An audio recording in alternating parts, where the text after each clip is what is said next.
Hi, it is Helen from the Squiggly Careers podcast. I hope you're well. I just want to let you know about this week's podcast topic and give you an insight into one of the ideas for action that we cover so that you know what's in store if you decide to give it a listen. So the topic, how to be comfortably vulnerable at work. Well, the reason we want to cover this is because there's quite a lot of research on the importance of vulnerability, really important for people's kind of mental health to talk about what's going on in their world, and also important for how we build relationships with other people. But it's not always easy. It might feel uncomfortable to do because it's quite a new thing to you. It also might just feel difficult to know what to do differently. What do I do differently in a meeting? What do I do differently in a conversation with my manager if I'm trying to be more vulnerable?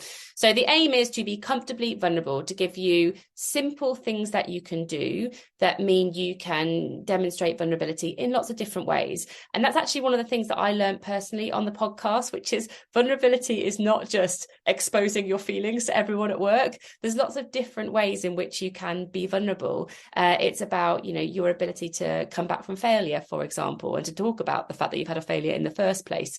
Lots of different dimensions. We borrow a little bit from Brené Brown's work when we're talking about those things. So one simple idea for action is if you find yourself struggling to show vulnerability at work, one of the things that I often do is I will say, I'm fine a lot, because there's a whole load of mental processes that go on in my mind, which makes me think, what's the point in sharing what's going on right now? But if that is you as well, then a really simple hack is to go from I'm fine to I'm feeling ...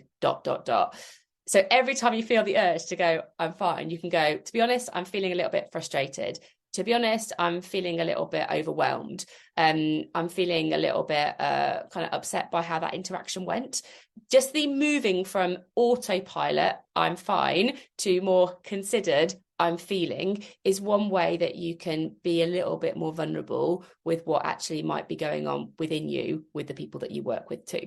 So there's lots of other different ideas for action for you. So hopefully it'll be a useful listen. Let us know what you think. Always up for any feedback and any ideas for future episodes as well. We'll put all the links for you to listen in the comments so that you can get started really easily. And don't forget, on the website, you'll be able to find the pod sheets, the pod notes, all the super useful summaries, so that after you've listened, you can make that learning last.